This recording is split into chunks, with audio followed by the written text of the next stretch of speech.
All right, thank you so much for the kind words. I hope I can live up to your expectations today. So again, my name is Kevin Ko. You can just call me Kevin. So at NTU, I'm responsible for a lot of the training that goes on for these 3MT contestants. I think one reason why our 3MT is quite successful, we usually have about 150 to 200 at times applicants for our competition, which I think for a university is pretty good, right? But one of the reasons that we do so well is that we not only offer a chance for students to give a presentation, right, and earn rewards or recognition that way, but we also prepare them for it too, right? So for today, what I really want to talk about is this idea of being able to communicate your research or your work or even your ideas to a more general public, right, to be a communicator. So why is it important to communicate your research or your work, right? So this is an issue that many students kind of don't really think about as much as they should, right? A lot of times we kind of think about, especially as graduate students or even undergraduate students, that our research is the main thing, writing papers, taking classwork, passing tests, and things like this. But that is all only within the slightly artificial confines of school, right? After school, there's so much more that happens, right? Even during school. So here's some of the main kind of benefits of research communication, right? Your research, especially as graduate students, the things that you cry and bleed over for all these years, it has value, right? At times, it might not seem that valuable to you because maybe you're kind of sick at looking at it all the time, but it is valuable, right? But one problem is that a lot of times our contributions to knowledge, to the world, to research, to science, don't really go beyond just our lab or the people around us. We all have really good ideas that we're working towards. Maybe we're working towards better nutrition, or maybe improved hygiene, or a base for others to build on. But here's the challenge. A lot of times, many people are not really good at research communication. So research communication is not the same thing as writing papers, right? Research communication is the ability to explain one's research in a clear and understandable way. I think many of us would agree, papers might not necessarily be clear and understandable most of the time, right? So it's a completely different way of communicating, right? So here, let me ask you guys a quick question. How good are you at communicating your research in English? So take a moment on a Likert scale here, a 1 to 5. What do you guys think? How good do you think you are at communicating your research in English? Not as a paper, but orally. So how many people think they're more on the horrible side? A 1. So don't be too harsh on yourself, right? Don't be too harsh on yourself. How many people? Maybe a 2? A couple more in the middle, 3. This is always the safe answer, right? And this is also how you mess up other people's Likert scale research, right? Just do the middle for everything, right? More towards the 4? Awesome. Super awesome. Well, even if we are super awesome, we might be a little bit, not so forthcoming about that. But I think this is going to be a challenge that many students do face. And in my experience working at NTU and working with 3MT contestants, a lot of times they're not especially good, or they don't start off especially good at being able to communicate their research. So if you are good at communicating research, there's so much that can happen. It will open up so many opportunities to you that maybe publications and conferences might not on their own. For one, more people can understand your research, right? Which, for something that you spend so much time and energy on, wouldn't that be great, right? To get some recognition from normal people about the work you've put in, right? It'll also help your research to stand out more and make your research have more impact. So it not only does it increase the science and whatever you're working on, but also makes you look good at the same time, which sounds pretty good to me, right? So here, in addition, right? In addition to just looking good and being able to communicate my research, being able to communicate or being able to communicate your research can also help you communicate with researchers from other fields, right? Especially now in our more interconnected technology and communication, there's a lot more interdisciplinary collaboration and research, right? In the past, this didn't happen too much because people just don't understand each other's work, right? But this is definitely the direction that research and innovation is going, right? So being able to communicate with people outside of your field can open up also other research opportunities, employments, all these kinds of things. So here's another question for you. When was the last time you asked a researcher what they were working on and came away from the conversation without any clear understanding of the answer? Has this happened to you before, where you meet someone and you ask them, oh, so what's your work on? What are you working on now? What's your research? And they start talking, and you're like, right? That's interesting, right? Without really understanding what's happening. I think this is something that we've all experienced at some point. And some of us might be really brave and ask them to clarify, but let's face it, most of us, right? Interesting, right? So here, one kind of problem is that researchers and academics are typically not very good science communicators. They're not really bad at research communication, right? I'm sure we've all had professors or advisors even, where at times it's really difficult to communicate with them about some ideas, right? So why are researchers and academics kind of bad at research communication? Well, there's a lot of reasons for this. So one reason is that typically, this is the graduate school and research thing, our focus is very narrow, right? So here's a fun fact for you guys. At least in the US, there are higher rates of mental illness in academia than there are in the general public, right? So does this mean that crazy people go into academia, or does academia make people crazy, right? It's not too hard to imagine, right? Because oftentimes when we specialize in something, that's what we focus on, and when we focus on one small thing, that's fewer people understand us and the fewer people we talk to.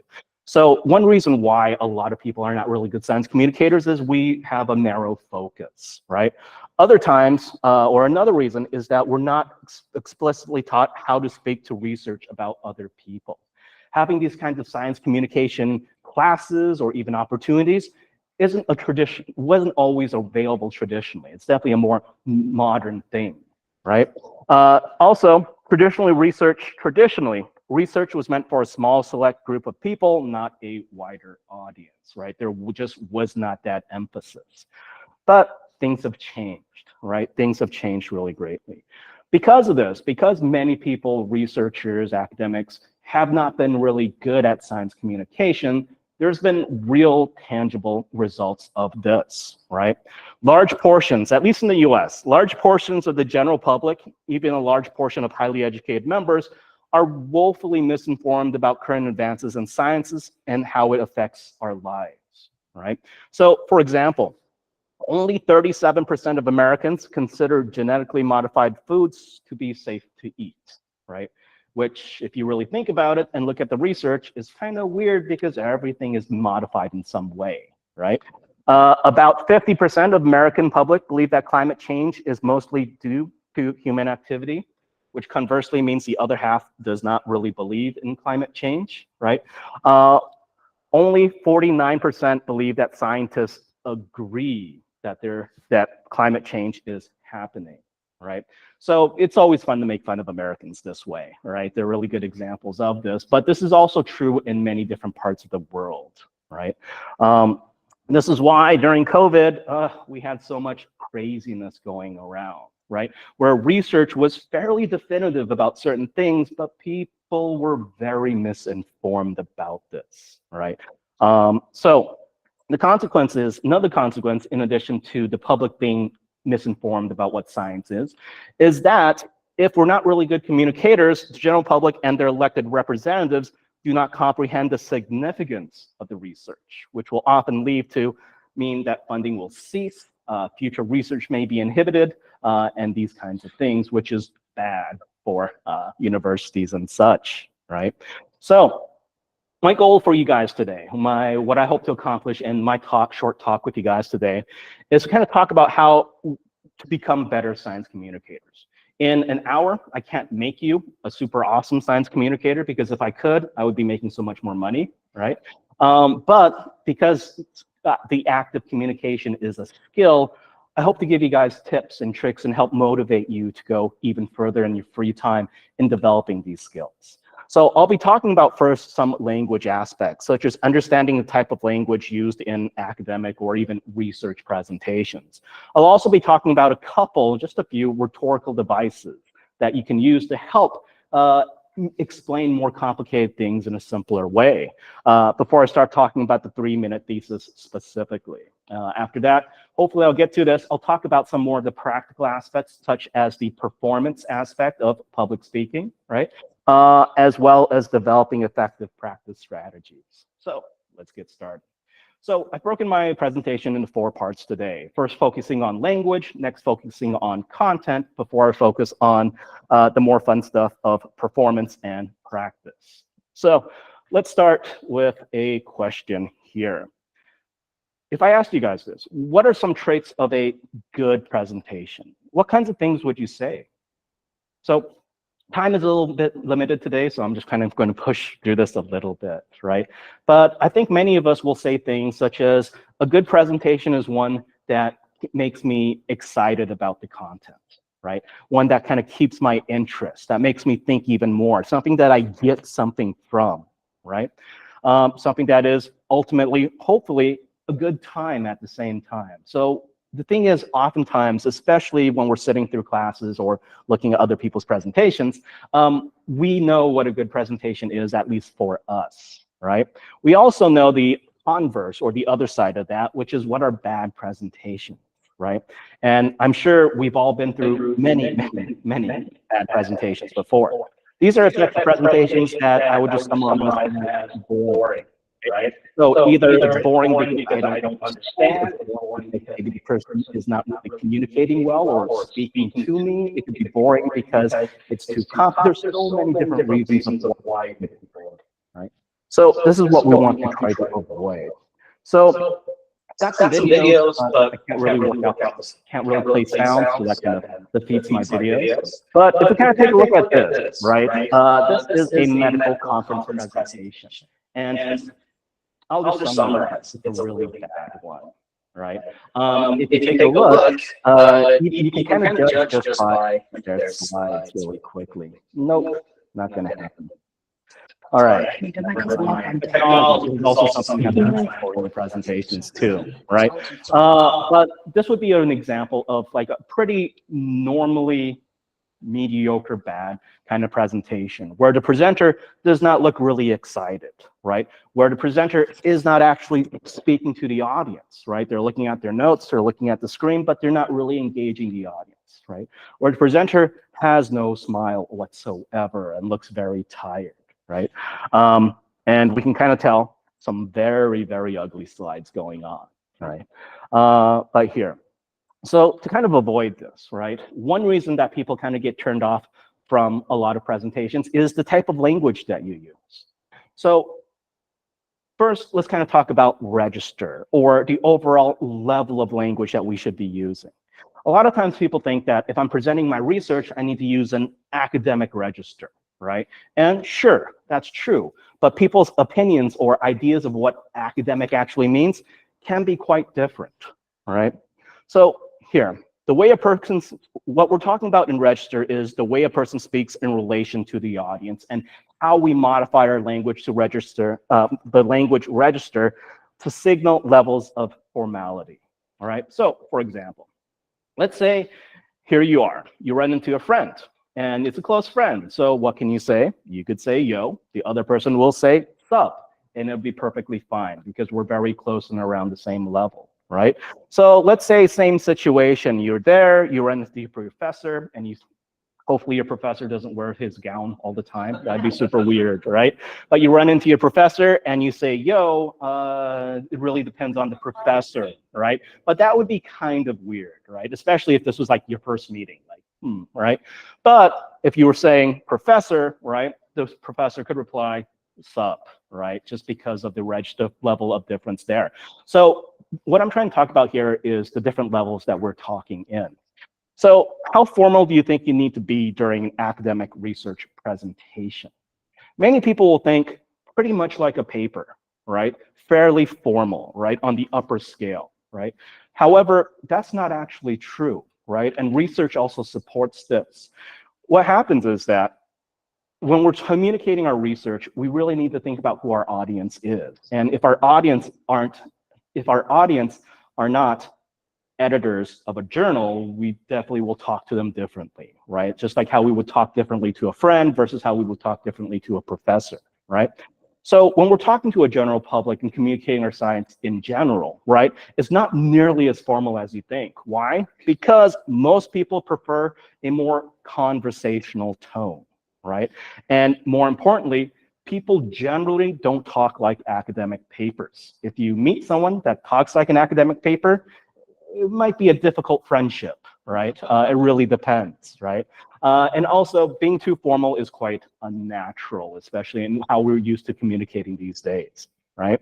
So this doesn't mean that we have to be super casual, but let me give you guys an example. So, hey, let's say you're communicating your research on climate change to a fellow student, right? And this is what you say. Climate change, epitomized by global warming, represents a profound and critical dilemma which necessitates expeditious and efficacious intervention. In the absence of such decisive actions, the incidence and severity of meteorological catastrophe are predicted to, oh God, right? I can't even say these words, right? So something like that is not going to really reach them, right? And why is it this way? One, the language I'm using is not the right level of language, right? When was the last time you used the word expeditious, right? Expeditious, 4-syllable word right there, right? So that's not really going to work. But if I was trying to say this same exact thing, but in a more appropriate register, it might end up with something like this, right? So again, there's our little buddy. Global warming is a serious issue that needs to be addressed quickly and effectively. Otherwise, climate disasters will only become more and more common. Oh my God, that feels so much better, right? So one kind of problem with really formal register is that it's not how we normally communicate. And it's not actually meant for speaking. It's totally meant for writing, right? With really formal language, we have weird words, right? They're great words. They're very precise words, but no one says efficacious in normal life, right? Also, another thing about really formal register is it doesn't really get to the point, right?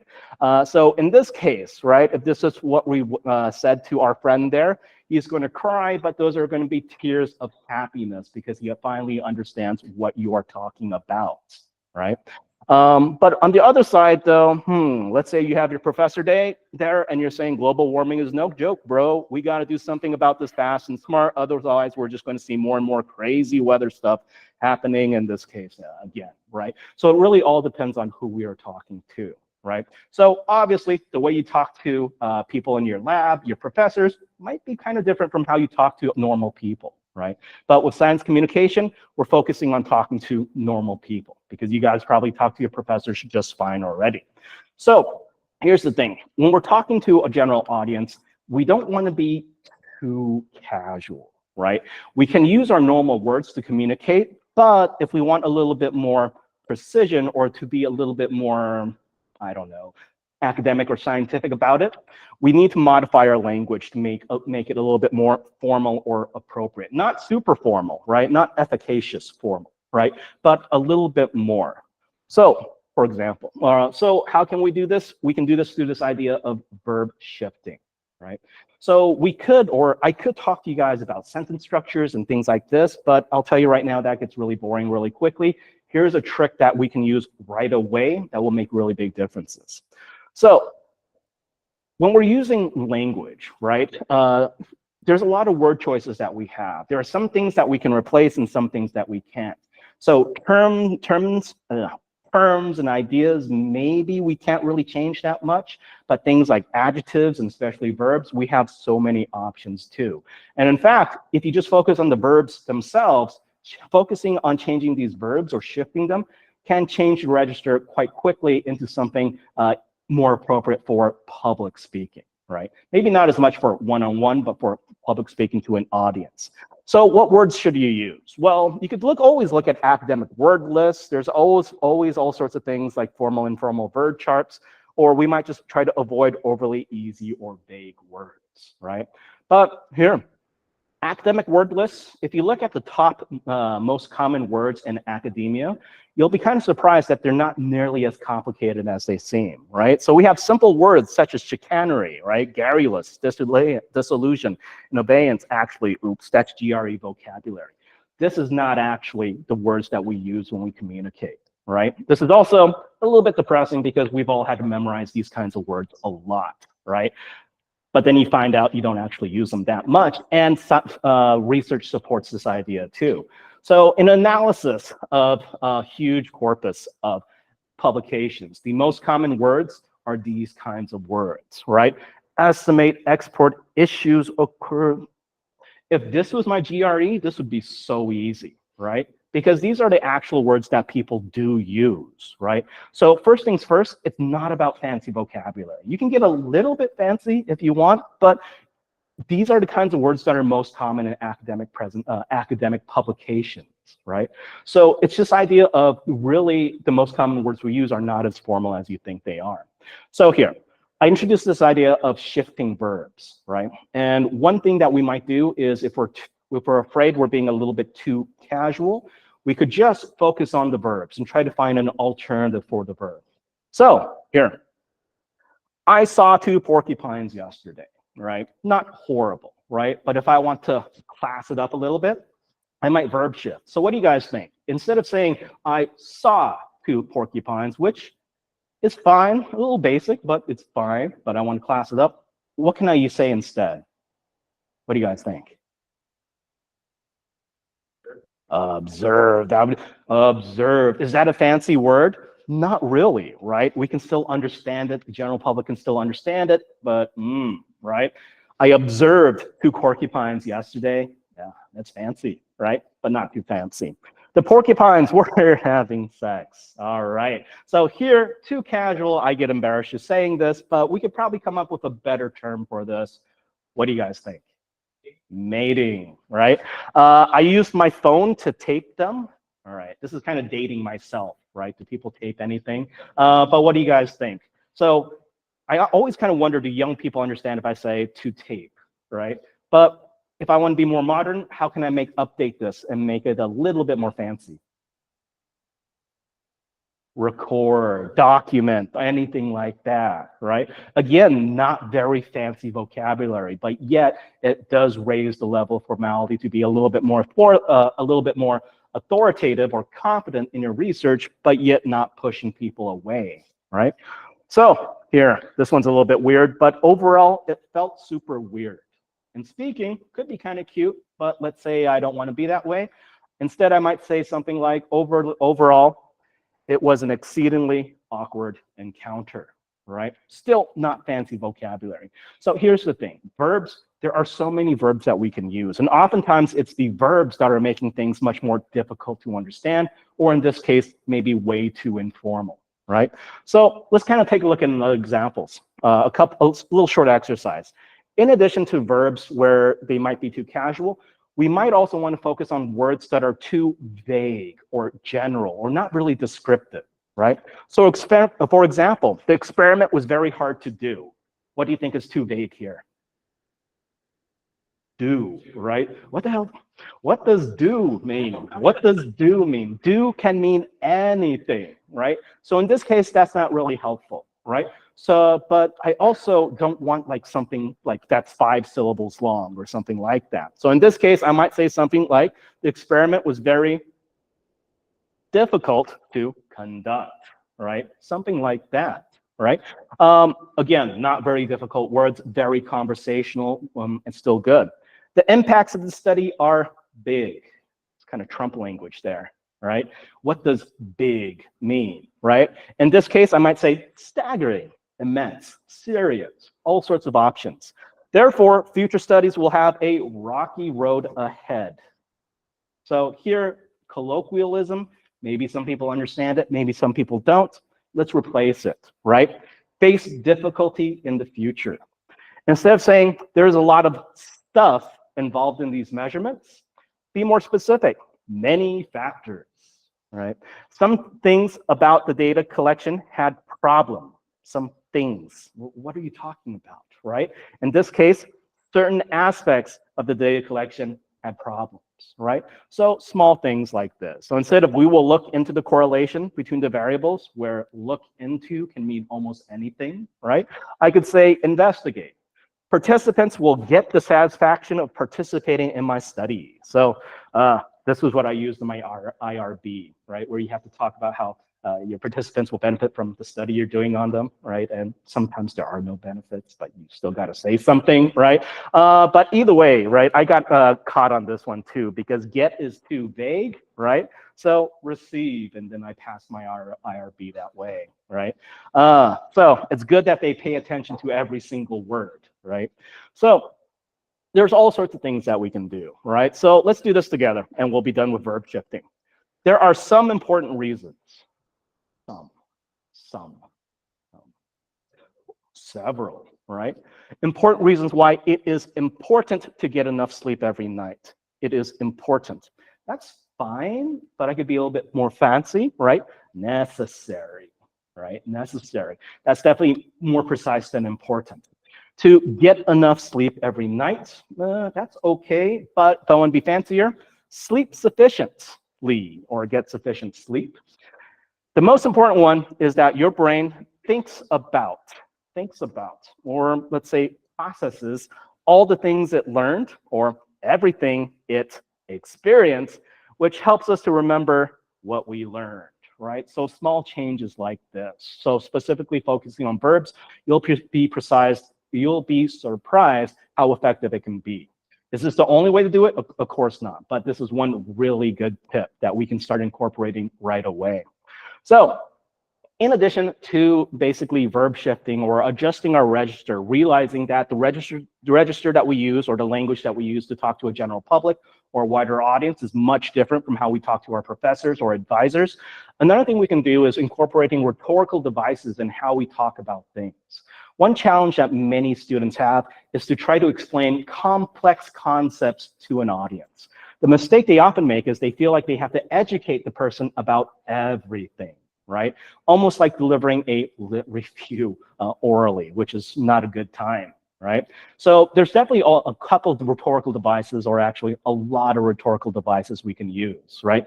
And these are rhetorical devices that help to convey the main idea, not necessarily all the detail and specifics, but the main idea and the main gist of things in a way that at least the audience will feel like they understand more easily, right? So rhetorical devices are a type of language that is used by a speaker for the purpose of evoking a particular reaction from their listener, right? And in this case, we're trying to use them to get more understanding or to appreciate what we're talking about even more. So first thing we're going to talk about today, or our first rhetorical device, is analogies. So analogies are going to be super awesome at trying to convey more complex ideas, right? Again, we don't want to spend 15 minutes educating them so they just get the main idea. And we also have to realize when we're communicating to a more general public or a wider audience, we don't need that much precision, right? They don't need my citations, they don't need the dates, they don't need, all these specific numbers, because it's not going to have any meaning to them, right? The main thing is conveying the main idea so that in this case, they can appreciate how awesome your work is. So analogies, we use analogies to make something easier to understand, right? Or that's one reason that we use analogies. And typically we'll compare what is more difficult to understand with something we are more familiar with, or actually that the audience is more familiar with, right? So for example, let's say you're talking to an undergraduate or maybe even like a middle schooler before college. What is the difference between college and graduate school, right? Personally, for me, I had no idea. I thought graduate school would be like 20% harder, right? No, I was mistaken, right? Quite mistaken there, right? So here, it's kind of a really complex idea of like, what is the difference between undergraduate and graduate, right? There's so many things I could talk about. This could be hours and hours of information.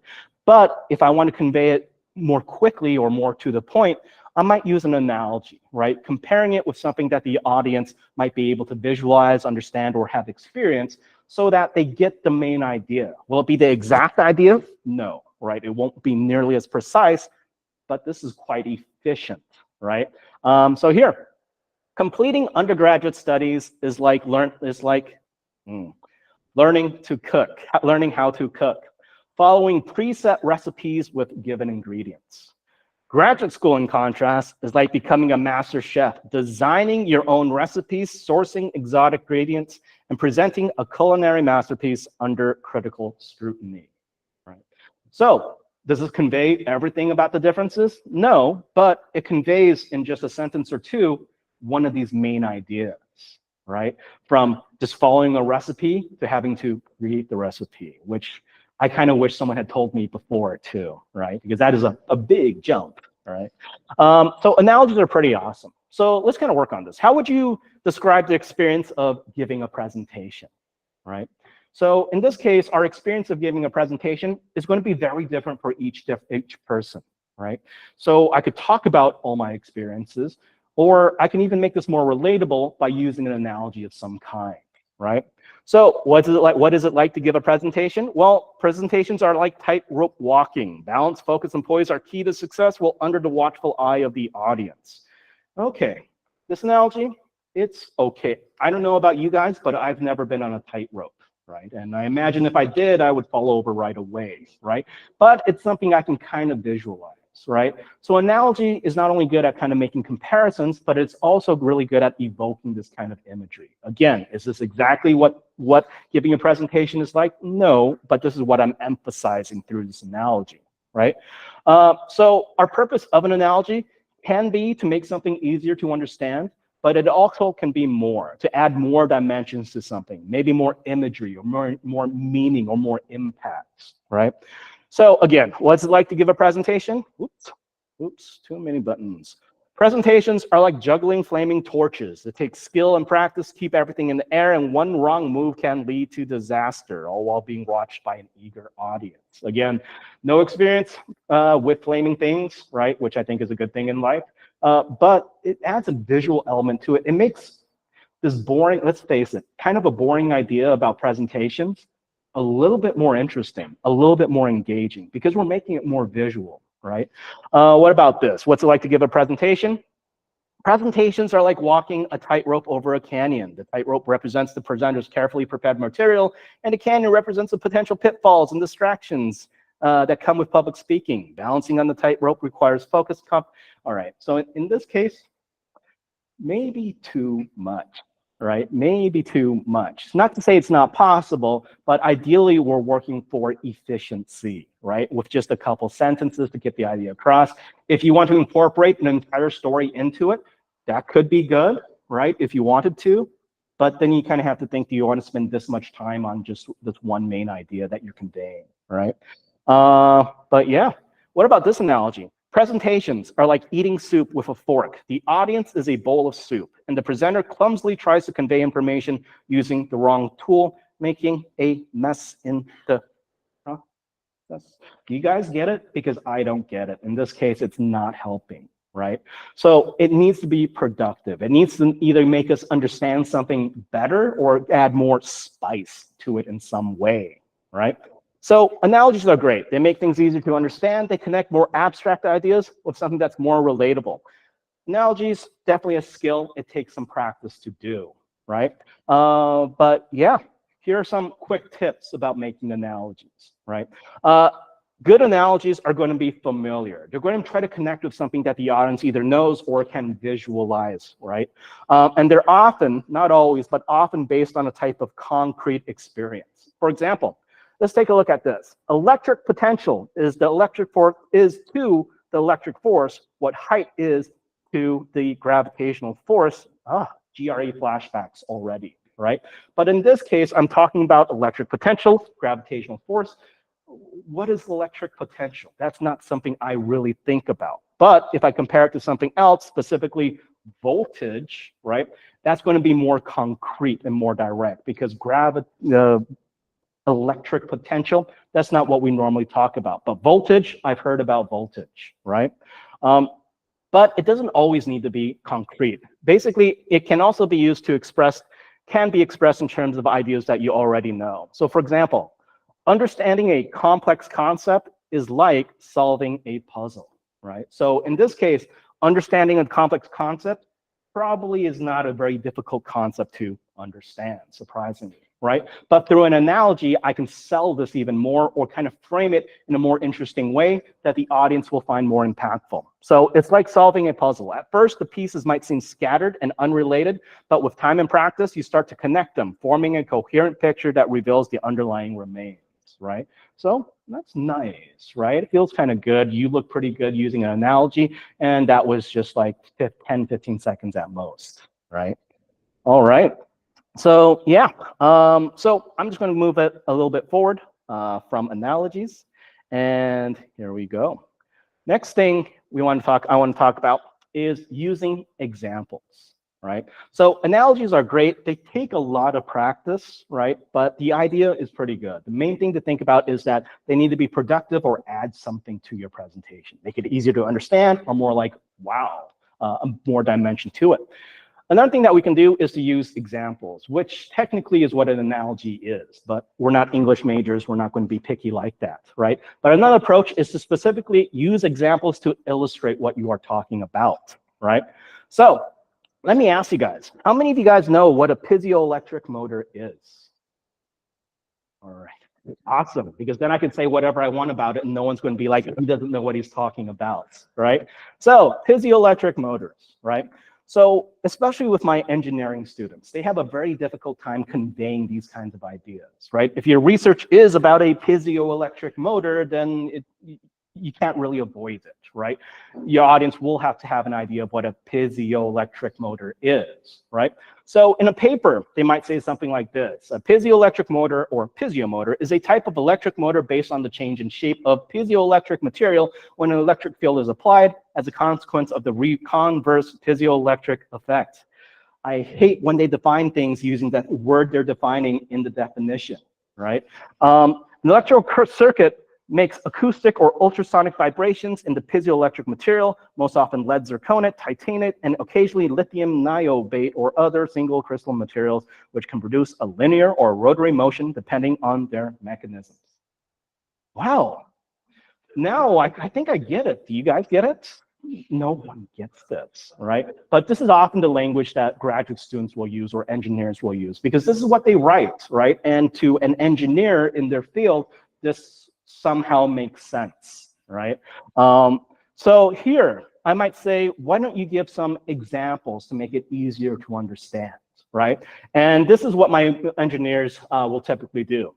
Example of types of piezoelectric motors include inchworm motors, stepper and slipstick motors, as well as ultrasonic motors, which can further be categorized into standing wave and traveling wave motors. Oh God, no, right? In this case, these examples, they did not make it easier, right? It only made it even worse, right? So in this case, right, the problem is that the audience has no clue what this person is talking about. There are way too many technical terms going on, right? And it's really hard to visualize. And also with the examples, they weren't productive. They served no use, and they did not make things easier to understand. Inchworm motors, stepper, slipstick motors, as well as ultrasonic motors, I know, right? I don't know what any of these things are. So in this case, it's really hard to understand. But if we can incorporate more tangible, right, more productive and understandable examples, maybe we can make this much more understandable already, right? So for example, in this case, I might say something like this. We all have cell phones, right? And we all have cameras on our cell phones. It's actually kind of weird if you don't, right? When you take a picture using your phone, the camera on your phone needs to focus on your face or whatever it is you're taking a picture of. The object you're taking a picture of might be very close to the camera or maybe very far, right? So far, it's friendly, right? Nothing too technical, right? Probably something we've already kind of thought about at some level, but maybe not too much. In a traditional camera, like an old film camera, you would focus the lens by turning it by hand, right? In modern cameras, you don't have to do this anymore because there's an electric motor that spins the camera lens elements in order to find the focus. However, in your cell phone, there isn't space for an electric motor, right? So how does your phone focus the lens of the camera? Well, it's through the use of a specialized type of motor that is typo, exceptionally small and fast, that looks nothing like a regular motor, it's a piezoelectric motor. A piezoelectric motor doesn't have spinning parts like a normal electric motor. Instead, it uses crystals. By putting pressure onto specific types of crystals, an electric charge is created. In addition, if you put an electrical field on, a piezoelectric material, the material will deform, right? I hate typos like this. Spell check doesn't catch it, right?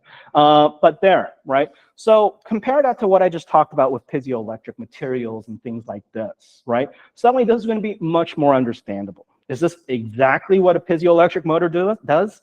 No, but the idea is good enough, right? So instead of trying to explain what a piezoelectric motor is and not making friends at the same time, something like this, using examples that the audience can relate to and visualize, is going to be so much more productive, right? So if a camera on your lens is not a regular electric motor we use, it makes that zzz, zzz sound. Instead, it's crystals that are deforming in a way to spin the camera lens back and forth, which is what my research is about, or something like that, right? All right, so yeah. So we talked about analogies, and analogies are awesome. They take some practice. But this example, or this idea of using examples to illustrate what you mean by choosing the right kind of examples to illustrate, can be really effective at conveying complex ideas, but in a very more direct and efficient way. Again, we lose precision no matter what. We just have to accept that, right? All right, so let's move on to the next thing, specifically a 3MT presentation, or the content that's involved in there. Dramatic water break. All right, so here, 3MTs are kind of my specialty, right? So this is what I teach my students in my public speaking classes. And then, yeah, a lot of coaching goes into the 3MTs. And in fact, it's not just NTU that hosts 3MTs. More and more schools are also hosting 3MTs because they're a really popular way of building presentation skills and increasing visibility. But even though I'm here at NTNU right now, NTU is the only official 3MT, right? So name brand, right? Name brand. So let me ask you guys, what can you do in 3 minutes, right? 3 minutes is such a short amount of time, right? And if you think about it, if you're ready, you could make a fried eggs, right? You could do that in 3 minutes if you heated things up. You could always do what I do, just like a couple posts on Instagram, right? Or what if you could present your graduate level research to a general public, right? So this is what a 3MT is focusing on, right? 3MT is about communicating your graduate level research or any research to a general public in a 3-minute time frame, right? So why would you want to present your research in a 3-minute format, right? When realistically, you could probably spend hours and hours talking about it, right? Well, here, with a 3-minute thesis presentation or 3MT, it's a really easy way to help you to develop these presentation skills, right? 3 minutes is a very manageable amount of time versus like a 20-minute conference presentation, right?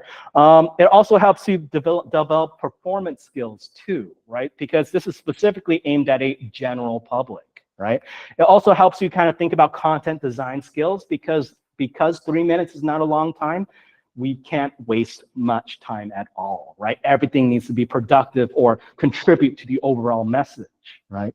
And in addition, to really be effective, we also develop these skills for understanding your audience too, right? It also helps you get to the point, and again, it's a much more manageable size for you and your audience. So what I really love about a 3MT is that, let's face it, if I'm preparing for a conference presentation that might be 15, 20 minutes long, the first couple minutes are going to be really good, right? But then after that, I'm busy, 20 minutes, I can't memorize all that. It's a lot of work going in. And this is also kind of one reason why sometimes conference presentations get a little bit boring, right? But 3 minutes, I can do it, right? Even someone like me could run for 3 minutes if I had to, right? So here, let's talk about this, the 3-minute format. What we're doing is we're describing your research to a wide audience. And what we're focusing on is grabbing and maintaining audience interest. We're conveying complex ideas that will be understandable to everyone. And we're highlighting why your research is important, right? So in this process, you can see a lot is involved if we want to do a good job at this, right? So 3MT started in the University of Queensland. It's a global thing now. Hundreds of universities take part in this. And if you take part in it, it looks pretty good, right? Employers, schools, they know about 3MTs in general, right? So let's kind of talk about content design, or how do we design a 3MT presentation, right? But here's one thing. Before you actually start putting together what content you have, this is one step that many people forget to do, and that's going to be an audience analysis and planning, right? At school, and we might prepare for a presentation by just looking at the instructions and then just doing it, right? But if we're communicating to a general audience, we can't treat it like communicating with a professor, right? We need to really think about what they are into, what they will understand. So before we even begin, audience analysis, super important. So here, when preparing a presentation, ask yourself the following. What is the purpose of this presentation, right? And be realistic about it. The purpose might be because my professor is making me, but we will not treat it that way, right? What do I want to accomplish through this presentation, right? So try to think of some specific goals for this. And as we're kind of thinking about what kind of things I'm going to talk about, I'm going to have to think about what information is absolutely necessary. Graduate students, once they start talking about the research, they start talking about all sorts of other things that is meaningful for them, but is not meaningful for anybody else, right? So really thinking about what is absolutely necessary and what do you want the outcome of the presentation to be, right? Do you want your audience to be inspired by the work you're doing? Do you want your audience to change something that they're doing, or to change their view of something? What do you want to happen, right? So if we have these kind of goals first, we can start designing around those goals, right? We also want to think about what information or details will help me to connect with the audience too. And this kind of connection is going to be very important. We need to think about, what does the audience already know about the topic, right? Will the audience understand technical terms? And what does the audience want to know? What things will they find interesting? What things will they find not as interesting? So here, if we're thinking about what the audience already knows, and we kind of think, well, maybe with my topic, they already know quite a bit, right? Maybe I'm dealing with some sort of social issue or education or something like that, where people have a generally fairly good idea about the ideas at least. In this case, I just have to show that I'm just as knowledgeable, demonstrate your knowledge on the topic, and we don't necessarily have to spend as much time on all the details of it, right? But on the converse side, if they don't know as much, we might need to spend more time setting up the topic, right? And notice I say setting up the topic and not educating them about everything, right? We just need to build this foundation up enough so that they appreciate and understand the main ideas that we're talking about. So this might be including more, talking about some background information, maybe on some details, but also using more rhetorical devices like we talked about to get this idea across more quickly. So we also have to think about, will your audience understand your technical terms, right? This is going to be very different for every field. Piezoelectric, they will not understand, right? But other things they might. In that case, I might just define a term simply just to confirm understanding, build solidarity, like we know the same thing, and continue. But if not, then I might have to define terms that are necessary, use examples, metaphors, and other rhetorical strategies too, right?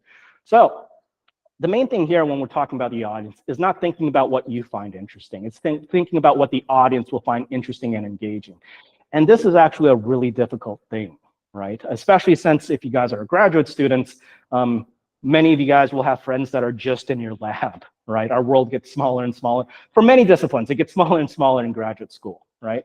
But the main thing is we want to be able to put yourself in the audience's position, right? And this might take some practice in understanding what kind of things the audience knows. So for example, I teach research presentation classes, public speaking classes at NTU. And what I really like about these classes is that it's not discipline specific. So I get students from all sorts of other disciplines, and having them work together, they get a really good understanding of what other people think or how other people think and what they know, right? So ideally, if you have friends from other places, this is going to be a great way, right? Don't just think about yourself. So for example, let's say I'm giving you guys a presentation and I'm doing some sort of psychology thing, right? My research is a new tool for diagnosing depression, right? So for me, these would be the things I'm interested in, the history, right? The background information and all this kind of stuff, because this is what I deal with. I'd want a literature review and all sorts of things. But let me ask you guys, right? Which of these things would you find interesting? So we're talking about a new tool for diagnosing depression. Are you guys really interested in the history of tools for diagnosing depression? See some people politely going, right? Probably not, right? Maybe it's really interesting, and for the right audience, it could be very interesting, but in general, probably not as much, right? My process in developing this new tool.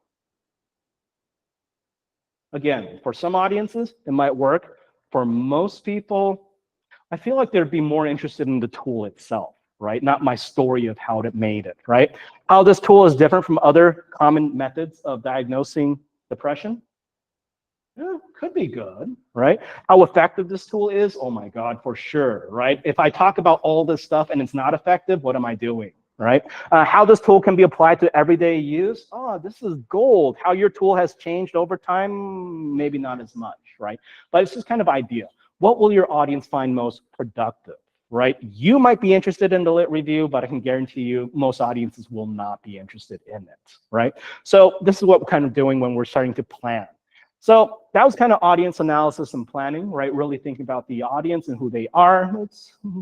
It's more complicated than it seems, right? But starting off with this idea that you are weird and other people are not like you is going to be very important. Next thing, we'll keep it kind of fun with thinking about a title.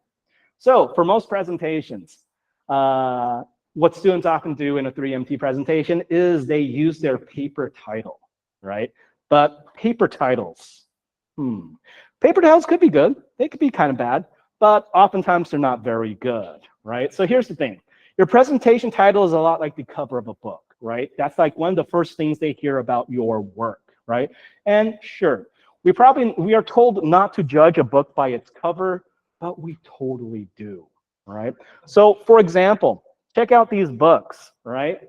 What are your opinions of this? These look like really crappy books, right? They don't look professional. There's no way these can be real books, but actually they are real books, right?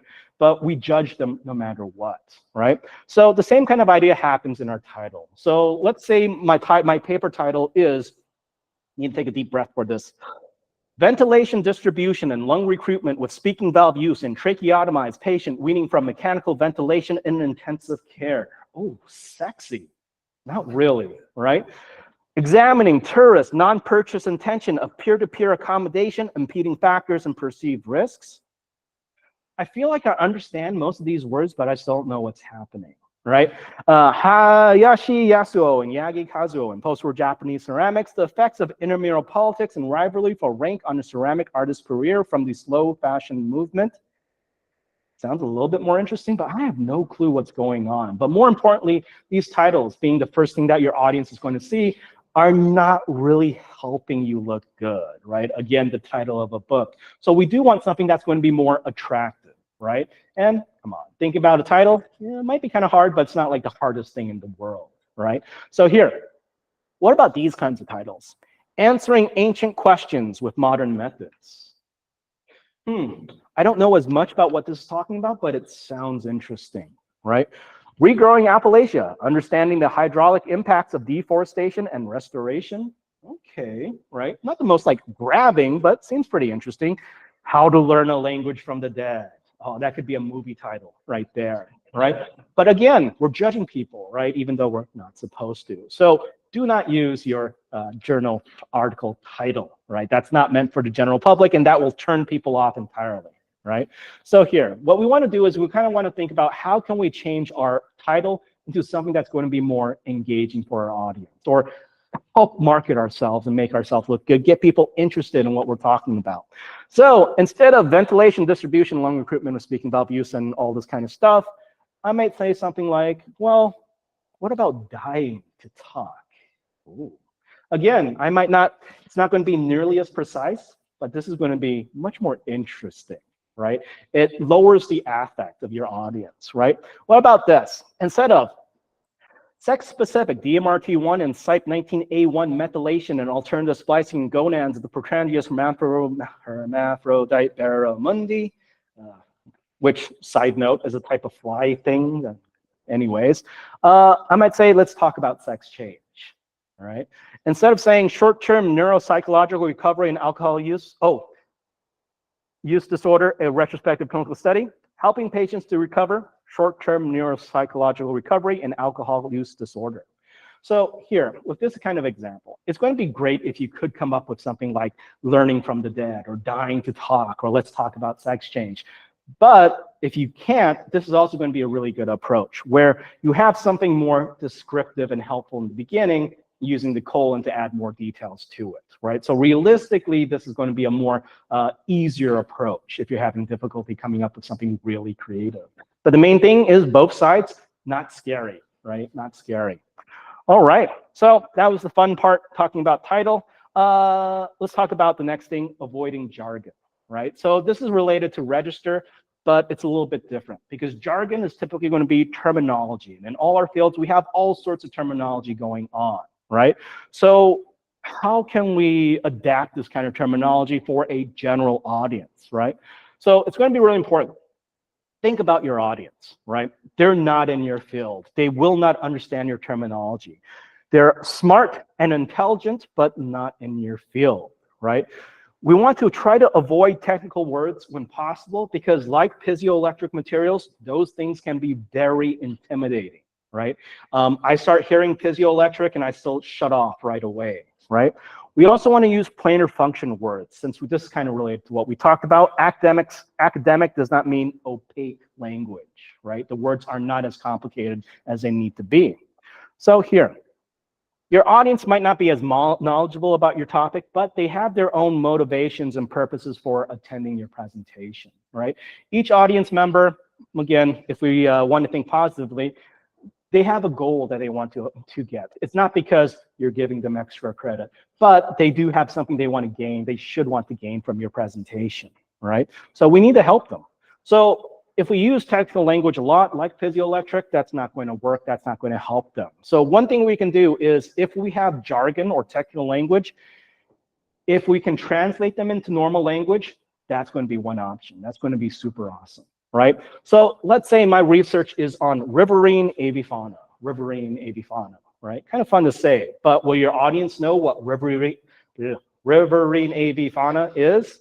No, right? Plus, if you have to say it, you're going to mess up just like I did eventually, right? So in this case, I might be losing some precision, right? And I definitely wouldn't say this in a journal publication, but I might just translate into river birds, right? River birds, right? Again, not completely precise, but pretty close, gets the main idea across. What about something like this? The patient is being given positive pressure ventilator support. No one knows that, right? So in which case I might translate it into more normal language. The patient is on a respirator, right? In this case, okay, I understand it. Not as precise, right? Technically, respirator is one thing out of the big thing, right? But it gets the main idea across, right? So instead of saying something like this, most refractory coatings to date exhibit a lack of reliability when subject to the impingement of entrained particulate matter in the propellant stream under extended firing durations, which no one will understand. I might translate this into the exhaust gas eventually damages the coating of most existing ceramics, right? So trying to avoid this terminology by defining it, or not defining it, but translating it into more normal language. So oftentimes you'll be surprised how much we can do this way, but sometimes if we have terminology, sometimes we can't get away from it, right? So in that case, if we can't go around it, we might want to define it, right? So let's say my research is about Campylobacter jejuni, right? Campylobacter jejuni, in which case, well, I do need to keep talking about Campylobacter. That's like the whole thing about this research. In this case, I'll define it, right? But define it in a friendly way. Campylobacter jejuni, or a type of harmful bacteria that might be in your drinking water, right? Is it the only harmful bacteria? No, but okay, I get this connection, right? Or in this case, allophones. So as an applied linguistics background, this is more my style, right? Allophones, right? I keep talking, if my research is about this, it's going to be really hard not to keep saying this, but it's going to be so important for my audience to know what I'm talking about. In this case, define it, and maybe even give an example. So for example, the different allophones, or the different ways of pronouncing the same sound, such as the P in pill versus lip. Oh, okay. Allophones, good, right? It gets it across very well. So how can we convey even more meaning beyond just kind of writing, using more plainer language or defining our terms? We can use other devices too, right? We talked about examples, we talked about analogies, but we could also use stories and all these other things too, right? So, for example, does anybody work on quantum computers here? Awesome. I'm always so self-conscious when I have computer science people. But quantum computers, right? So let's say my research is on building quantum computers, right? I feel like I could, it might take 2 hours to explain what a quantum computer is and how it works and whatnot, but no, I only have 3 minutes. So I want to convey the main idea. So in this case, I might use kind of a story, kind of an analogy in this case, to explain the idea. So first, I want to start off with something that the audience already knows. So technically an analogy here. So many of us probably know that computers talk in a language of ones and zeros, right? Probably not too surprising.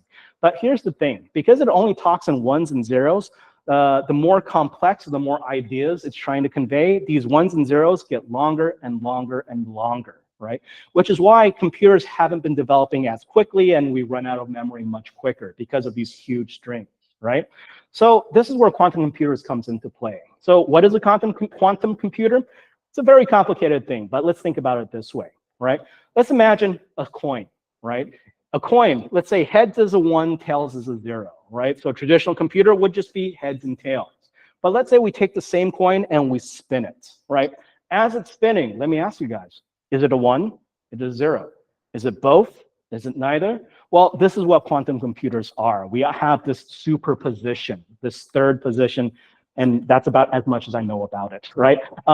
Which can exponentially increase how fast computers are and decrease memory, stuff like that, right? But using this, I've sidestepped having to explain quantum computers and everything like that, right? So using examples, analogies could be really awesome too. We also want to use plainer function words, avoid overly fancy words, and here I'm going to talk about this idea of storytelling, right? So when I talk about storytelling, it's not like actually telling a story, but it's using a story kind of structure where you have a clear actor, clear action, and a clear result, maybe. But at least we are very clear about who is doing what. So in academic writing, we write in passive voice, which removes the actor, and we end up with stuff like this. The index finger of the surgeon is then inserted into the atrium. The valve is palpated, right? But when we actually speak, we don't really speak in passive voice, because when we communicate with normal people, it's really important to talk about who is doing what, right? So in this case, because there's no clear actor, and if you're kind of immature like I am, this is what you're kind of imagining. That finger is being taken and put into the patient, right? Because I don't know, you're not telling me who is doing what, right? But if we take this in a more active voice or storytelling approach, the surgeon then puts his finger in the atrium and palpates the valve.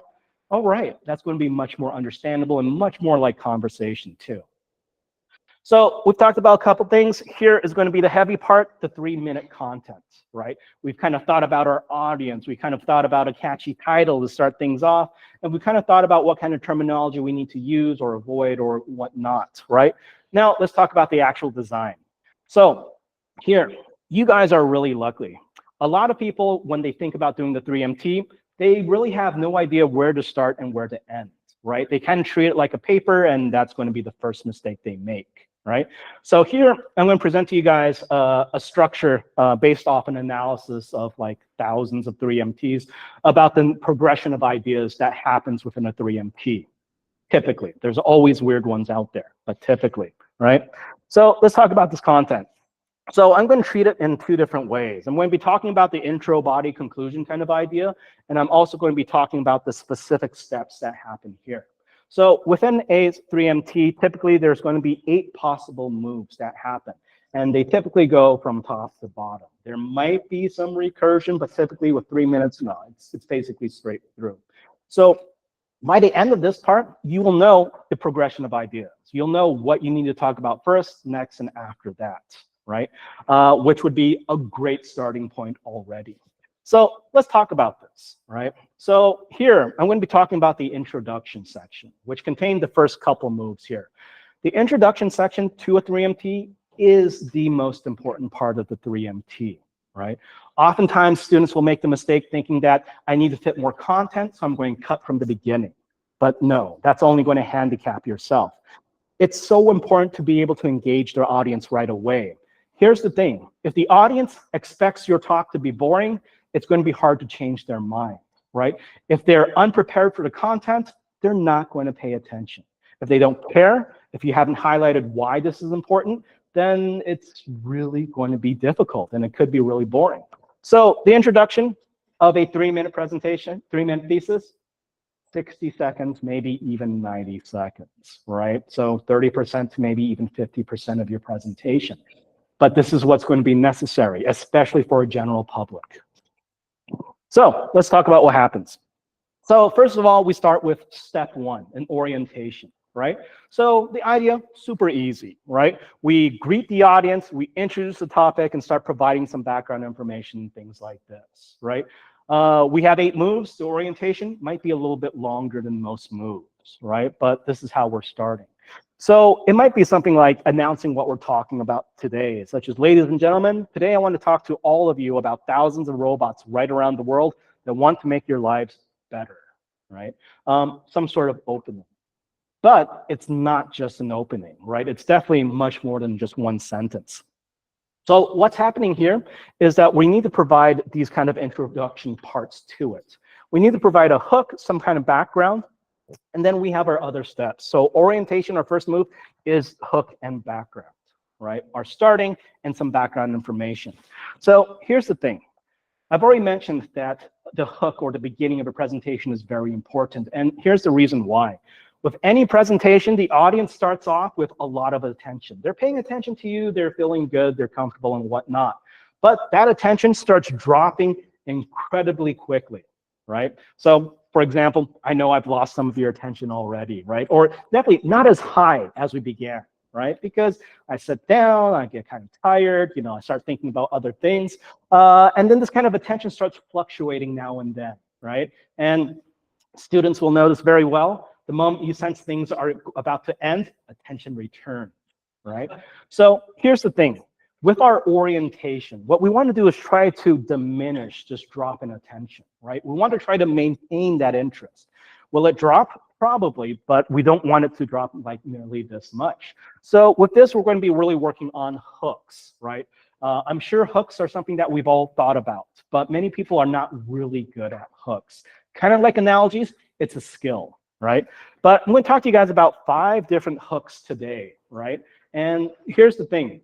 Even though I'm going to teach you guys about 5 different approaches to starting a presentation, you can get creative and really mix these things up. And in fact, the really good presentations will have multiple hooks going on, right?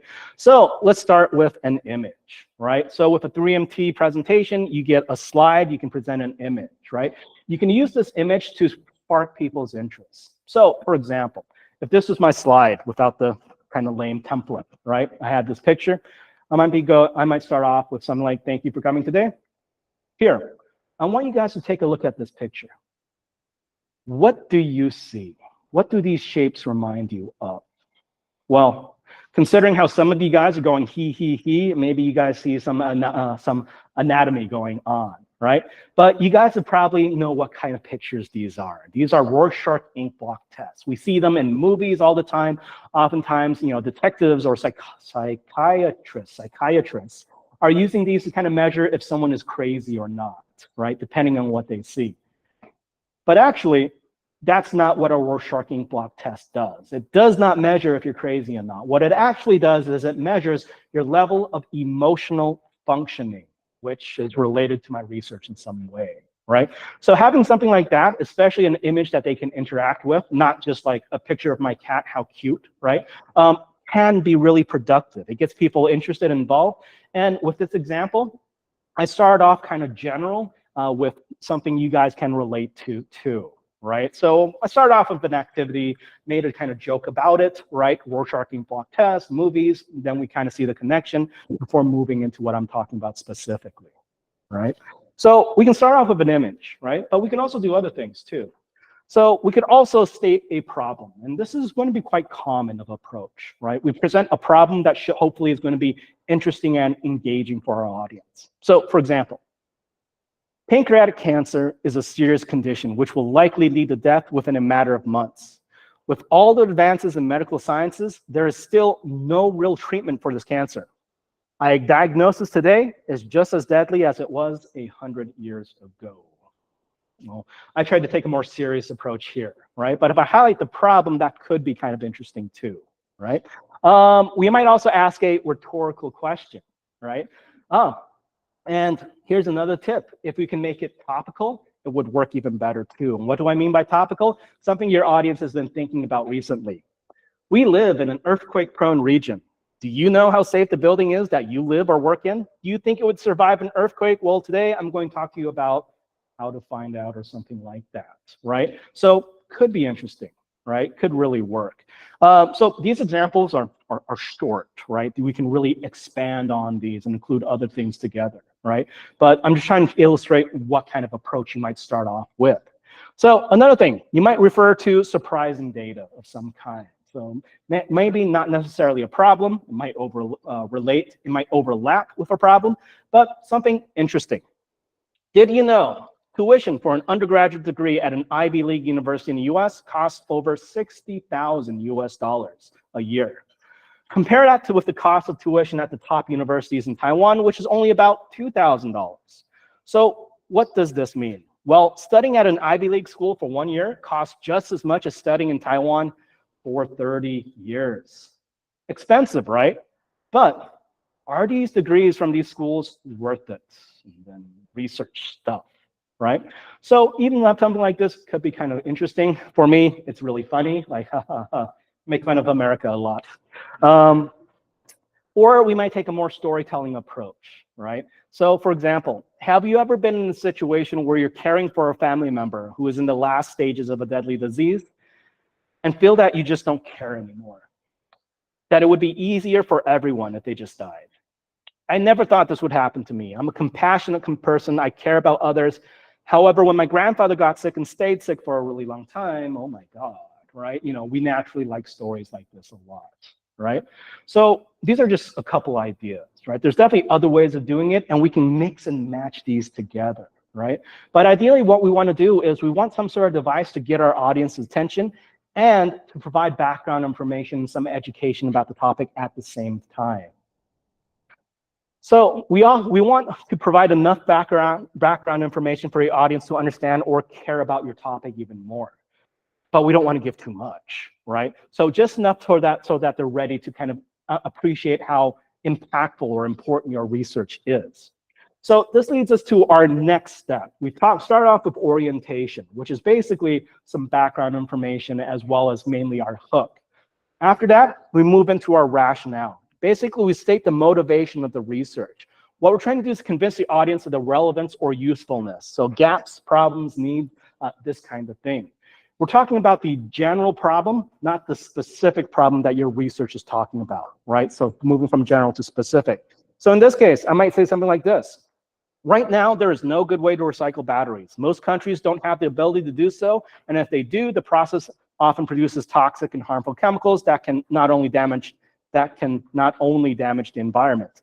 This is compounded by the fact that many countries that do recycle batteries on large scale often use child labor, exposing these kids to these harmful chemicals, right? So the big problem, right? Not necessarily the problem I'm working on specifically. But either way, so we present an opening, a greeting, start with our hook, right? And at some point we have to move into the rationale. What is the problem the general problem we're looking at, not the specific one. And then if I want to talk about theory or kind of, basis, the framework of my research, I would follow it after that, right?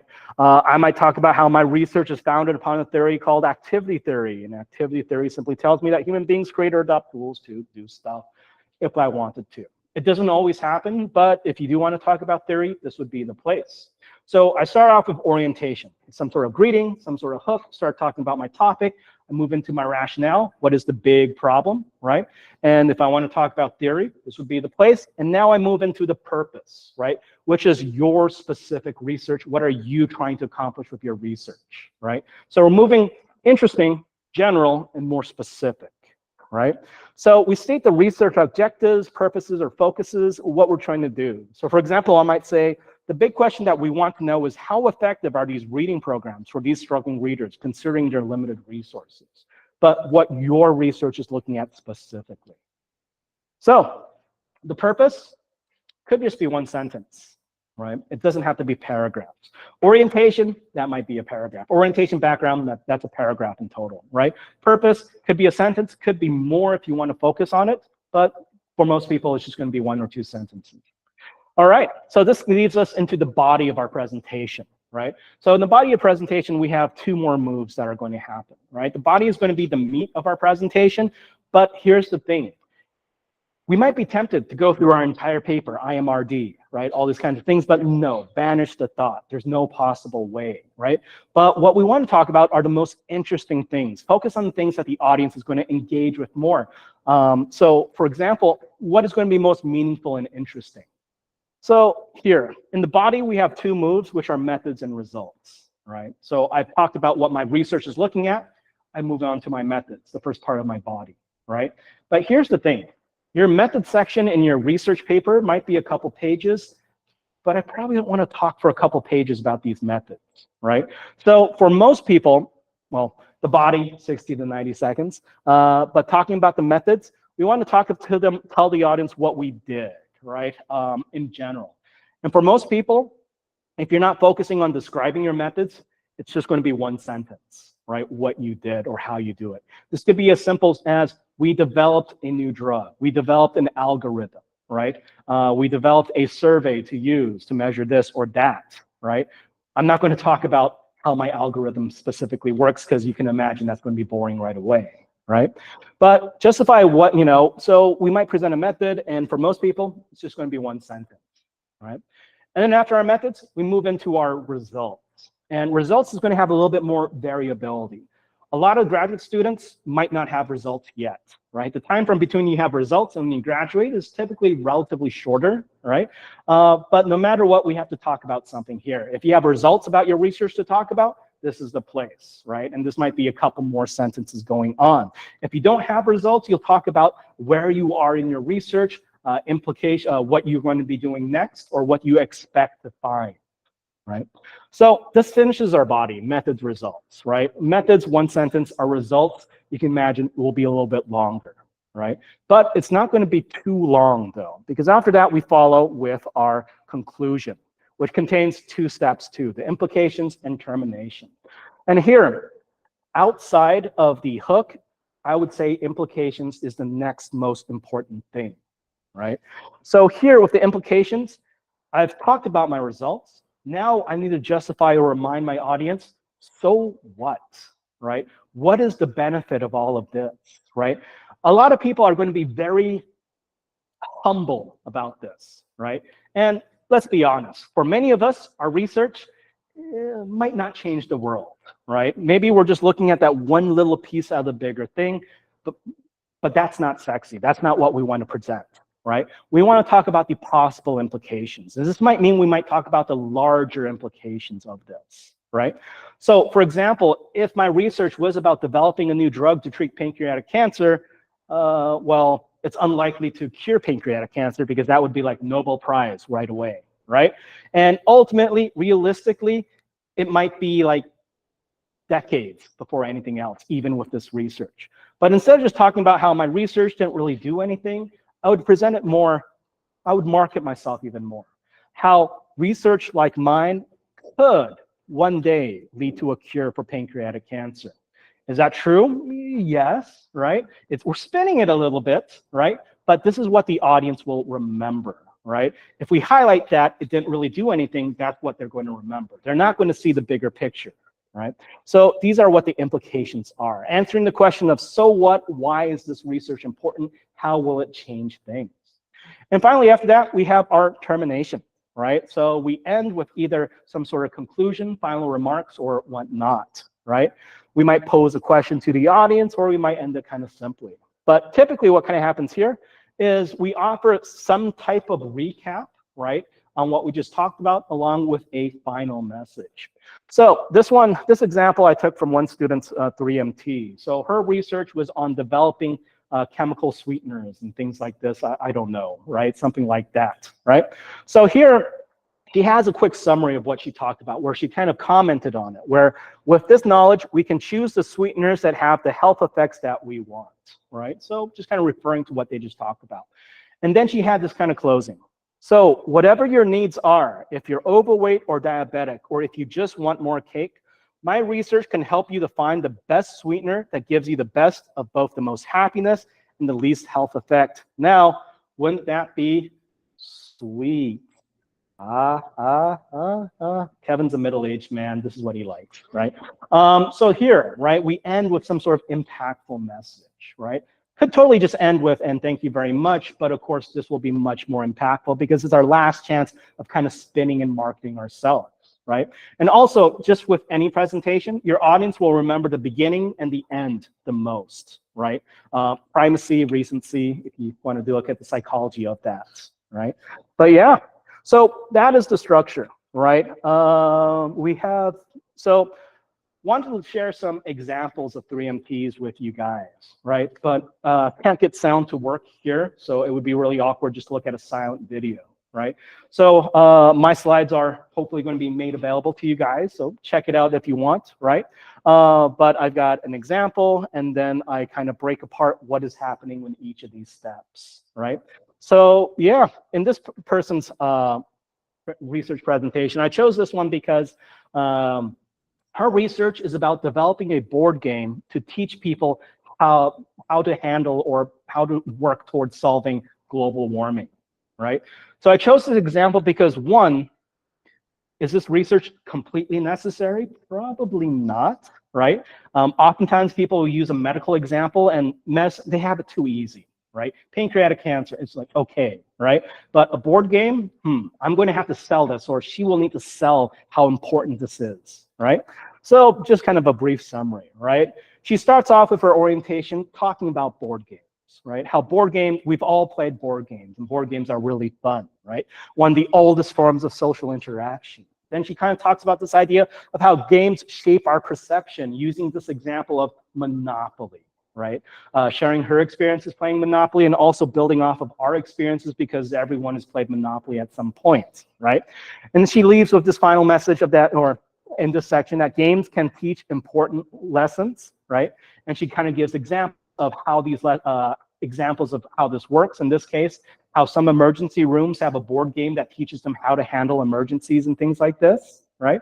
Before she moves into her rationale. So what I really liked about this one is that she really has to sell it, right? We don't need a board game, right? But we still want to market it this way. So she sells the rationale as that board games are powerful tools for social engagement and collective problem solving. Basically, board games can do more than we think they can, right? So she doesn't have a framework here, but she talks about her purpose. She's trying to take climate change and make a board game deliberately meant to influence how people react to this issue, right? So purpose, 1 or 2 sentences. Her methods were also quite simple. She designed a board game. And in this case, she talked a little bit more detail, basically how they mimic attributes of climate change, which amplified shared actions or consequences for everybody. It was relatively short. And then she talks about her results. So in this case, she's fairly early in her research. She doesn't have results yet. So instead, she talks about preliminary results, or what's happening so far. What exactly preliminary results means? Don't think too much about it. Basically, the general public will hear that as results, right? So she talked about how through some play testing, she found that players were pushed to confront biases, frustrations over inefficient use of common resources, and that there was a drive for winning or frustration towards losing, right? Which could be possibly linked to a self-reflection and how we behave in real life. So she doesn't have results, but she's talking about what so far it seems to be, right? And then she talks about the implications of this, of how it might inspire a shift in mindset, which would inspire a shift in behavior, right? And then she kind of ends with just a thank you. But in this case, the implication and termination kind of bunched together like this. So 3 minutes is not a long time, right? So we don't have that much space to talk about things. So we have to be pretty direct. So overall, as we're planning a 3MT, think about who your audience is as you design and plan your content. Don't just sit down and do it. That's going to be the first mistake, right? Avoid a boring or difficult title. You'll be surprised how it changes your audience perception of you, right? And if your audience finds your title interesting or exciting, they will look interested and excited, and that's going to make you feel better and more confident too, right? And we also talked about the steps of the presentation, of 3MT presentation. All right, so if I could ask, how is my time? I don't have a clock. 10 minutes. How are you guys doing? Still hanging in there? All right, I talked about the, I'll admit it, right? The steps, moves, a little bit more, not as interesting, right? But very important. Let's talk about some other things that will help you, specifically some performance aspects of this, right? So another mistake on the list of many mistakes that students make is that they focus a lot on content, but not necessarily as much as they should on the actual performance of it, right? Think about it this way. You could have the most awesome content in the world, but if your performance is weak, people won't see that awesome content or really pay attention to that awesome content, right? So, yeah. So let's talk about some basics about your performance. The first thing is going to be this idea of attitude, right? Let's face it, giving a presentation on stage, we're all going to be nervous, right? I feel nervous just talking to you guys right now too, right? And what happens when we're nervous? Well, a lot of people, when they're nervous, it's very clear on their face, right? They'll start looking very uncomfortable. They might be avoiding eye contact, right? They might be shaking, or my students do this thing where they shift back and forth all the time, right? Or they start hitting the table. That's weird. I started seeing that this semester, right? Or just like, I forgot, right? But anyways, right? So let's talk about this attitude. Kind of like this whole thing with the title, we judge people by how they look, right? It's just a given. So hey, let's say we're going to a presentation. We have 2 possible presenters. Which presenter would you like to look at more, left or right? Anybody say right? Probably not as much, right? Why? Well, one, the lady on the left looks much friendlier. She looks professional. It looks like she's gesturing. It looks like she's going to be a really personable person. While the person on the right, even though technically it's a smile, it's like not a real smile, right? Looks more mean and strict. So we're judging people based on their look, right?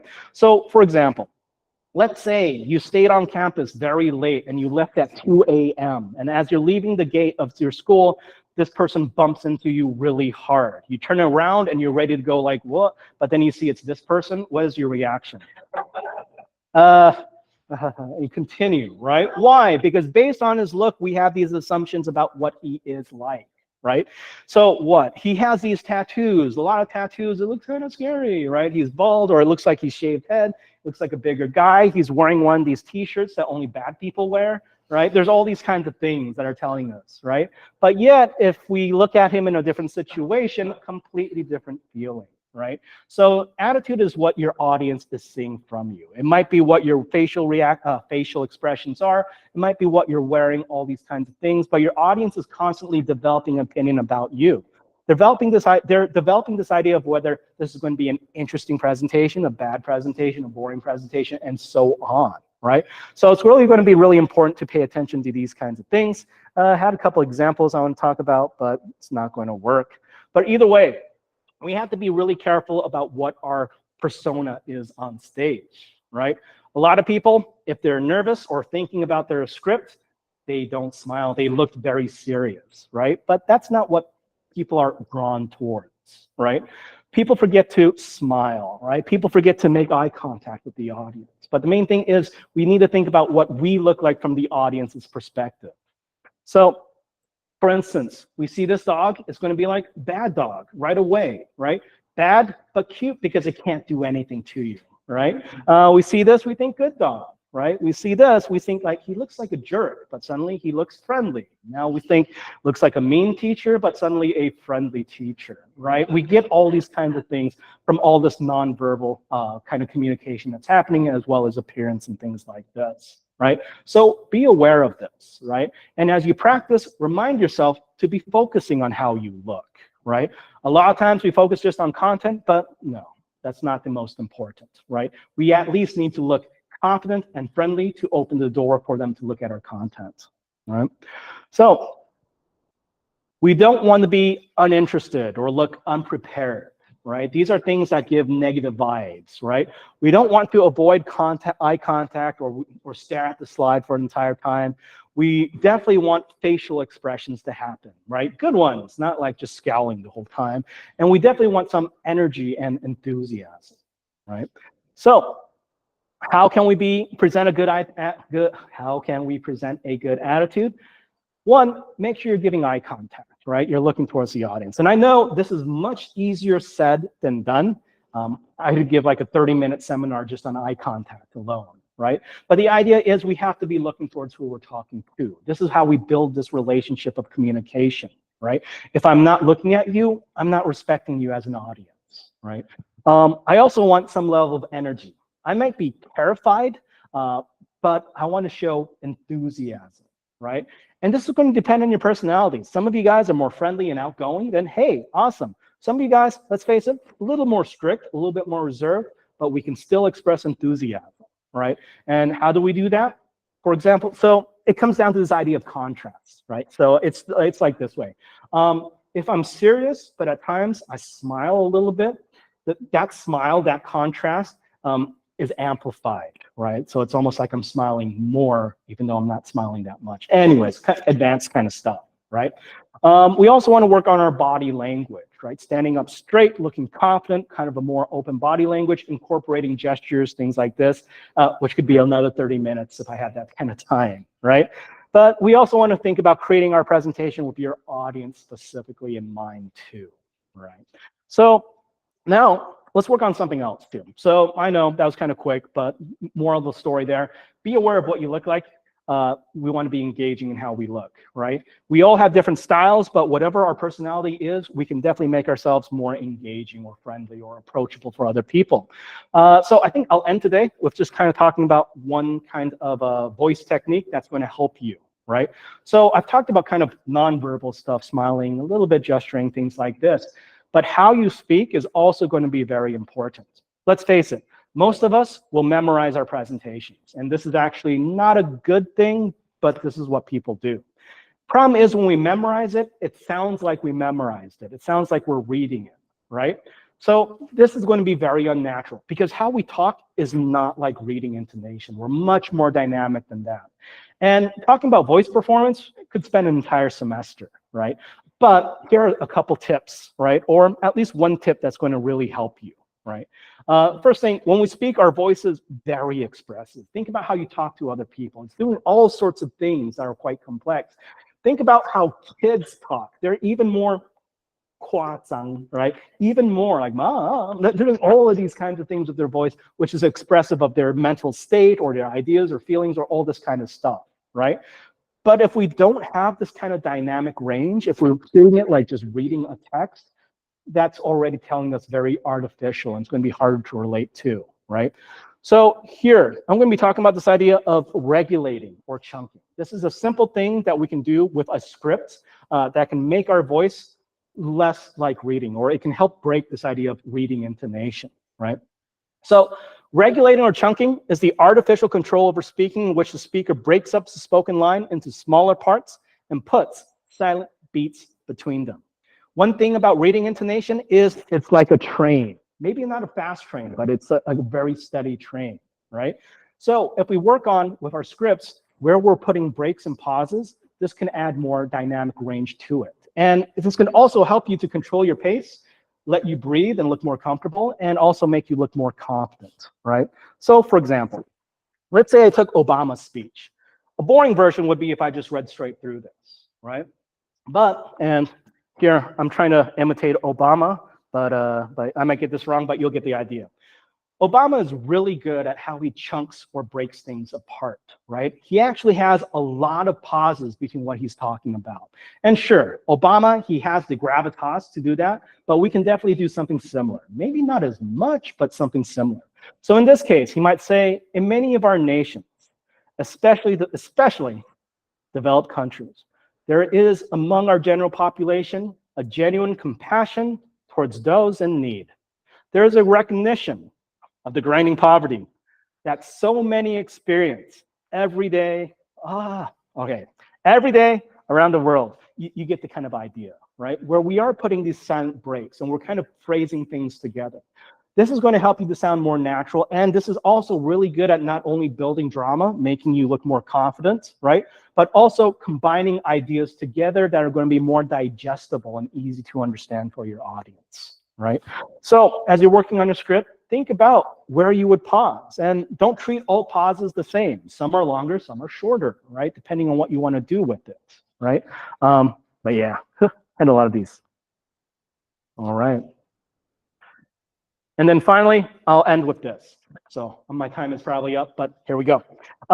In every sentence, there's probably going to be something you want to emphasize, right? Something that's going to be deserving of more attention, that's more interesting, or some feeling you want to convey. You want to emphasize it in some way, right? So oftentimes what we're doing is we're creating a contrast in how we speak. We have our normal speaking and we have some sort of contrast. It might just be going louder on something, or it might actually be going quieter on something. But whatever change we're making, both in volume or pace or intonation, is going to draw attention, right? So here, the problem is many people don't have a wide range of emphasis. They typically go with just going louder on something or using a little bit more force, right? They'll just say something like tens of millions of more boys and girls are today in school, which gets really chunky, right? Like I mentioned, this idea of emphasis is based on contrast. If you do the same thing, it's no longer a contrast. It becomes a pattern, right? Which is why it sounded really chunky, because it was just a pattern. But if we break apart, or if we try to use different emphasis strategies, tens of millions of more boys and girls are today in school, right? Just playing with how we stretch things out, how we go a little bit quicker, these things will make a difference, right? So think about it this way. Something you guys might not know about me is I like Pokemon lots, right? But here's the thing. There's 3 levels of stress. The baby level, or a Charmander level, is just going louder on something. And this is the level that most students are on, where they just put more force on something. And it's not that you can't do that, but it's really easy to overdo it, and it loses its power of emphasis, right? So something more complex would be the Charmeleon level of this, right? Where we're conveying importance and seriousness in other ways beyond just stress, where we might go softer, going quicker, slower, these kinds of things. But then the ultimate level would be the Charizard level, where we are doing these things, but we're expressing affect or emotion or feeling. Maybe your own feelings, maybe your audience's feelings, but it's the same thing as level 2, but much more complex, right? But yeah, so I think that's all the time I have today. And I think we have time for a question and answer. But thank you guys so much. Hopefully this was helpful for you guys.